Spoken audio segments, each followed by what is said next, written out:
গত ২ মাস ধরে চ্যাংমারি গ্রাম পঞ্চায়েতের পূর্ব ধলাইগাঁও প্রায় ৮৬টি পরিবার তিস্তার জলে জলমগ্ন অবস্থায় পড়ে রয়েছে। বিভিন্ন জায়গা থেকে আর্থিক সহযোগিতা এবং প্রশাসনের সাহায্য মিলে কোনোরকম দিন কাটাচ্ছে ওই এলাকার পরিবারগুলি। বাঁধের ওপর তাঁবু টেনে কোনো রকমে রয়েছে।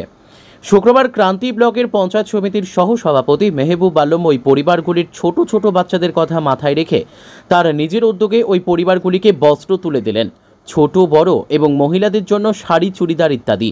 তিনি আরও জানান, আজকে আমার ব্যক্তিগতভাবে তাদের হাতে বস্ত্র তুলে দিলাম এবং প্রশাসনিকভাবে ছাড়াও আমার ব্যক্তিগত যতটুকু সাধ্য আমি তাদের পাশে রয়েছি। Bureau report, news today India.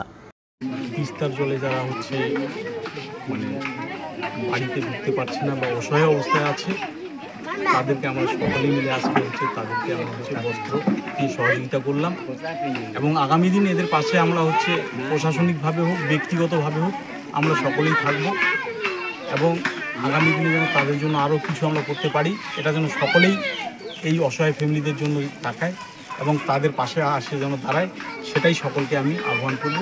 আজকে আমার ব্যক্তিগত উদ্যোগে ১০০টা পরিবারের হাতে আমি বস্ত্র নিয়ে আসি, তাদের হাতে ১০০টা পরিবারের হাতে আমি বস্ত্র তুলে দিব। আগামী দিন তারা যদি কোনো অসুবিধায় পড়ে আমার কাছে যদি খবর যায়, তাদের পাশে আমি থাকব।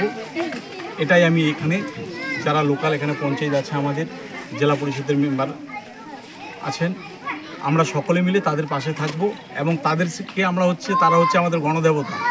আজকে আমি কিন্তু একটা জনগণের প্রতিনিধি, আমাকেও মানুষ ভোট দিয়ে একটা চেয়ারে বসিয়েছে, তাই মানুষের সেবা করার জন্য রাত ১২টা ১টা হোক, তারা বিপদে পড়লে আমরা তাদের পাশে এসে দাঁড়াবো।